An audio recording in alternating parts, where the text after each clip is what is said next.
It was 1 o'clock in the morning when the pounding started. Not a polite knock. Not the kind of sound you hear when a neighbor needs sugar. This was frantic, uneven, desperate. The desert night outside my small house in Mesa was dry and heavy, still carrying the faint hum of motorcycles from kids racing the highway. Then came the voice I knew too well, trembling through the door. My daughter. When I pulled the deadbolt and opened the door, she collapsed into my arms like a broken bird. Her lip was split, one eye swollen shut. She clutched her stomach as if trying to hold herself together. The weight of her body and the smell of blood and fear hit me all at once. My heart raced. Instinct took over. I carried her inside, laid her gently on the sofa, wrapped her in the first blanket I could grab, and then my eyes landed on the corner of the hallway, where my pressed police uniform hung ready for morning shift. In that second, I wasn't just a mother, I was an officer too. The two halves of me clashed inside the parent who wanted to cradle her child and make it all disappear, and the cop who knew every bruise, every whisper of fear needed to be documented. I pressed a towel to her lip, my mind already racing with choices no mother should face. That night was only the beginning. My name is Linda Harris. I'm in my mid-50s, and for more than 20 years I've worn the badge as a sergeant in Clearwater, a dusty little town in Texas where secrets travel faster than the wind. People here wave from their porches, but they also whisper behind closed doors. You learn to live with it, or you learn to rise above it. For me, the uniform became both a shield and a responsibility. But when it comes to my daughter, Emily, no badge could ever protect her the way a mother wishes she could. Emily is 26, with the kind of spirit that once lit up every room she entered. I still remember her as a little girl chasing fireflies on warm summer nights, her laughter carrying across our backyard. In recent years, though, her brightness dimmed. She grew quieter, more withdrawn. I told myself it was just the weight of adulthood pressing down on her, but deep down, I feared there was more. She married Ryan 3 years ago, a man who runs a pawn shop on the edge of town. To outsiders, he plays the role of a charming businessman, but I've always sensed something darker beneath the grin. Clearwater has a way of protecting its own shadows, and Ryan thrives in that space. One piece of land ties our family together, acreage left to Emily by her grandfather. It isn't just property, it's history, roots, sacrifice. My father poured his life into that soil, and he wanted Emily to have it. I thought it would be her safety net, her inheritance, her fresh start. I didn't know then that the very ground meant to protect her would become the center of a storm. I can still feel the weight of her body in my arms, limp and trembling as I half carried, half dragged Emily to the car. My heart pounded harder than the engine as I sped through the empty streets of Clearwater. The clock on the dashboard glowed 1:15 in the morning. Every red light felt like an enemy. Every second felt like it might be the one that slipped her away from me. The hospital doors slid open with a hiss, and suddenly we were swallowed by harsh fluorescent lights and the sharp sting of antiseptic. Nurses gasped when they saw her bruises splattered like shadows across her arms and face, the kind of marks no accident could explain. I wanted to scream, to tear the truth out into the open, but I swallowed it. Instead, I clung to my training. I noted everything: the purple swelling at her temple, the cuts along her wrists, the way her eyes flickered open, terrified, before shutting again. As they wheeled her into treatment, I made myself a promise. No matter how broken she felt, I would keep records, photos, reports, details, every injury documented. It wasn't just a mother's instinct, it was the sergeant in me, knowing that evidence was the only weapon against men like Ryan. While waiting, I reached for her phone, hands shaking. That's when I saw the messages laced with venom, threats that chilled me deeper than the hospital air, promises of what would happen if she ever left, if she ever talked. Words no daughter should ever have to read, no mother should ever have to see. I sat there in that plastic chair, caught between helplessness and fury. I wanted to storm out and arrest him right then, but I knew this wasn't just about a broken marriage. This was bigger, darker, and I couldn't face it alone. That night, under the buzzing lights and steady beep of machines, I understood the fight was only beginning. The morning after the hospital, I felt like I was carrying two uniforms on my shoulders, my badge and my motherhood. Both demanded action. So I started with what I knew best: evidence. I photographed every bruise on Emily's arms, every swollen mark, every line of fear etched across her face. I asked for copies of the medical charts, the intake notes, the nurse's quiet observations that mirrored my own suspicions. I saved the threatening texts, each one a nail in the coffin Ryan was building for himself. And then Mary Collins showed up at my door. Mary had lived across the street for as long as I could remember, the kind of neighbor who always waved even when the world felt heavy.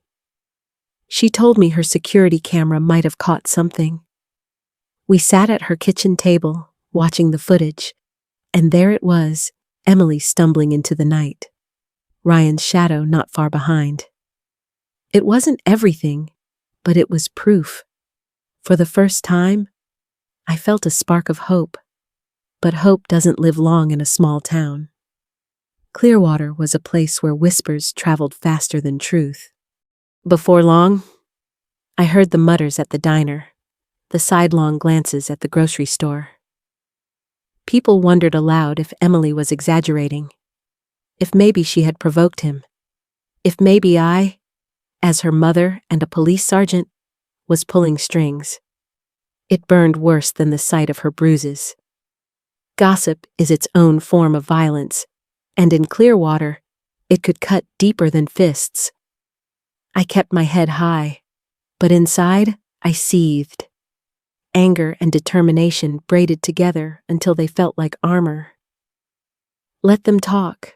Let them doubt. I had records, photographs, footage, and messages. I had the truth, piece by piece, and I had a promise to my daughter, to myself, that no amount of rumor could erase what was real. I would not let her story be buried. What I didn't know then was that Ryan had already found another weapon, one that would cut straight to the heart of our family, a piece of paper that claimed to erase Emily's inheritance. It was a Tuesday morning when the call came through. I recognized the number immediately: Janet from the county records office. Someone I had known for years. Her voice carried a weight that made my stomach twist before she even said the words. She told me I needed to come down to the courthouse right away. Something about Emily's deed. When I arrived, Janet slid a manila folder across the counter.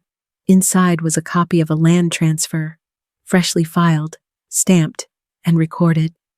My eyes locked on the signature, and my breath caught.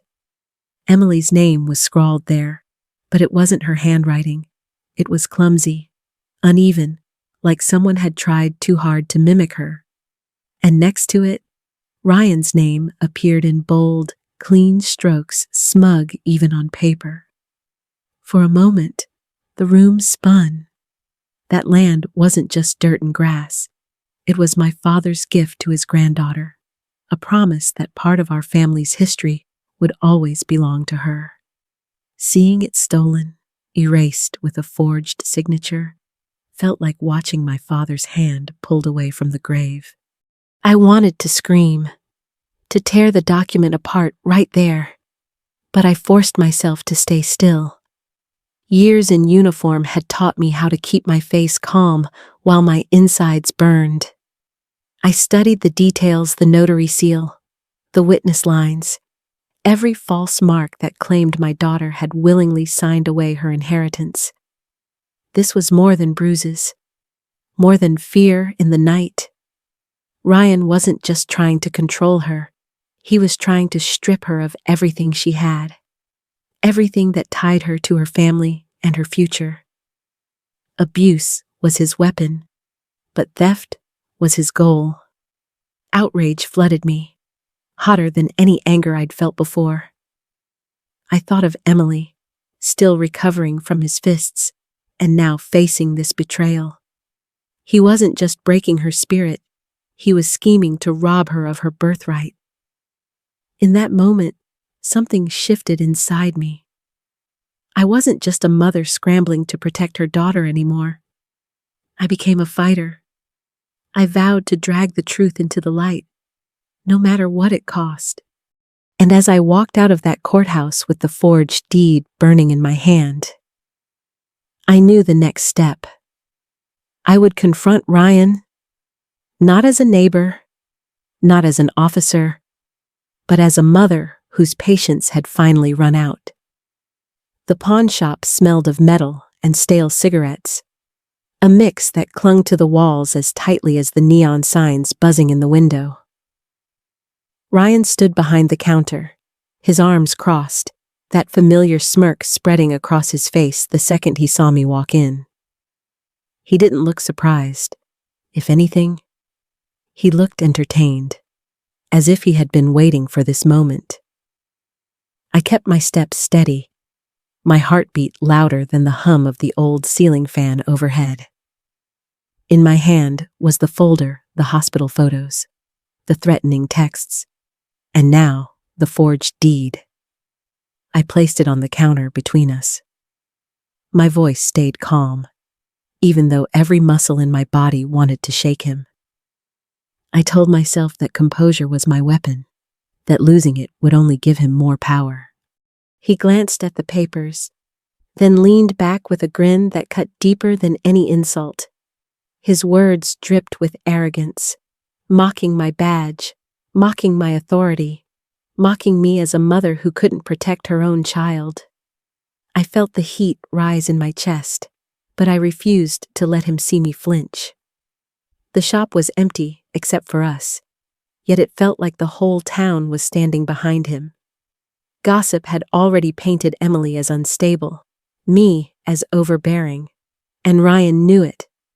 His confidence wasn't just in his fists or his lies, it was in the whispers that shielded him, the small-town loyalty that had already begun to tilt in his favor. I stared at him, every nerve screaming for justice. But I held the silence longer than he expected. That silence was my answer, heavier than any words. I turned and walked out, the folder still in my hand, his mocking laugh echoing behind me like a warning. Out on the street, the late sun felt harsh, the world too bright after that suffocating room. I knew this wasn't over. Ryan was dangerous, and worse, he was protected by lies. As I gripped the folder tighter, I felt the isolation sink in. But battles aren't always won with evidence alone. Sometimes they require allies, and I had no idea one was about to appear from the unlikeliest place.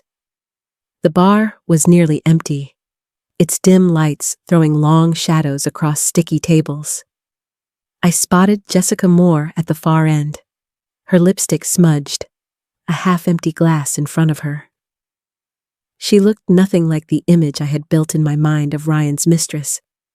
She looked tired, worn down, and smaller than the rumors made her out to be. Walking toward her, I felt a knot in my chest. This wasn't a woman I trusted, but I needed her. Ryan had used her name on debts, manipulated her with promises, the same way he manipulated Emily. If I could get her to see the bigger picture, she might tip the scales. At first, her eyes narrowed when she saw me. She braced like I was there to accuse, to shame. I slid the forged deed across the table, along with copies of the hospital records. My voice stayed low, steady, though my hands clenched inside. I told her that Ryan wasn't just using my daughter, he was using her too. I watched her expression shift, the tough exterior cracking as she read. She tried to brush it off, muttering about how Ryan always had enemies, how people twisted stories. But her hands trembled when she saw her own signature, forged on documents she never signed. There was a long silence, the kind that presses down on your chest. Then, slowly, I saw it, the anger in her eyes, the betrayal sinking in. She wasn't his partner, she was his pawn, and for the first time, she seemed to understand it. Her voice broke when she admitted she had nothing left. Ryan had drained her, left her drowning in debt and lies. I leaned in, softer now, telling her she had a choice: stay silent and let him win, or stand up and help us expose him. For a moment, she stared at the glass in her hand, like searching for courage at the bottom. Then she nodded, not eager, not triumphant, but determined in the quiet way that counts. As I walked out of that bar, the night air felt lighter than it had in weeks. For the first time, I wasn't standing alone. Jessica was with us. And that meant Ryan's fortress of lies had just developed a crack. The courtroom was packed that morning, the kind of small-town crowd that came not just for justice, but for spectacle. I could feel every eye on me as I sat at the table beside Emily, her hands still trembling though she tried to hide it. Across the room, Ryan leaned back in his chair with that same smug grin he had worn at his pawn shop, as if the outcome was already his. He had spent years convincing people he was charming, respectable, even generous. And now, he looked certain the judge would fall for his act, too. He started strong, spinning stories about Emily being unstable, about our family plotting to ruin him. He spoke with ease, tossing lies as if they were gospel, and I saw nods ripple through the crowd. For a moment, my stomach tightened. It felt like the room was tilting in his favor. Then came my turn. I stood, my voice steady though my heart hammered. I laid out the hospital records, the photographs of bruises, the nurse's written account. The silence in the room deepened as each page was handed over. I could see Ryan shifting now, his confidence beginning to crack. Next was the neighbor's footage. Mary Collins had captured the night Emily staggered from his truck, her face swollen, her steps unsteady. When the screen flickered with that grainy video, a collective gasp moved through the courtroom. For the first time, people saw with their own eyes what we had been saying all along. But the final blow came from Jessica. She walked in, her head held high, though I could see the fear in her eyes. When she spoke, her words cut sharper than anything I had presented. She told the court how Ryan had forged signatures, how he had used her name on debts, how he had bragged about stealing Emily's land. The room froze. Even the judge leaned forward, listening with an intensity that made my chest tighten. Ryan tried to interrupt, tried to laugh it off as lies from a bitter woman. But it was too late. The web of deceit he had spun was unraveling faster than he could patch it. When the judge finally spoke, the words felt like thunder rolling through the room. Ryan was found guilty of fraud, his deeds declared void, and protective orders were issued for Emily. It wasn't just a ruling, it was validation. the kind of justice that lifted the weight off my chest and let me breathe again. I glanced at Emily, tears streaming down her cheeks, and for the first time in years, I saw relief in her eyes. The townspeople shifted uncomfortably, no longer nodding at Ryan's lies, but sitting in stunned silence as the truth settled in. That moment was more than a victory in court. It was the end of Ryan's power over us and the beginning of something new. When the gavel came down and the courtroom emptied, it felt as though the air around us shifted. For so long, Emily had carried fear like a shadow she couldn't shake. Now, though her body still bore the marks of what she endured, I could see something different in her eyes, relief. Fragile, but real. In the weeks that followed, life didn't transform overnight. Healing rarely works that way. Emily moved back into my house, and simple things became victories. I remember the first morning she sat on the porch with her coffee, letting the sunlight touch her face without flinching.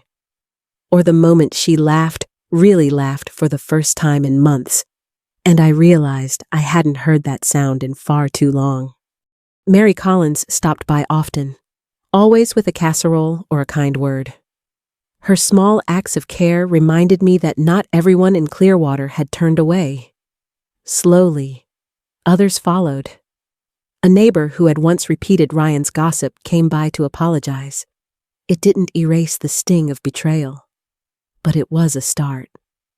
For me, the fight had been about more than evidence or courtroom battles. It was about protecting my daughter, preserving the piece of land her grandfather entrusted to her, and proving that the truth matters even when lies seem louder. I thought often about resilience, not the kind that looks heroic, but the quiet, steady resilience of standing back up every time you're knocked down. We still had a long road ahead. Trauma leaves its traces. But for the first time, the path forward felt open, filled with possibility instead of fear. And as I watched Emily take her first real steps toward rebuilding her life, I felt hope rising with her.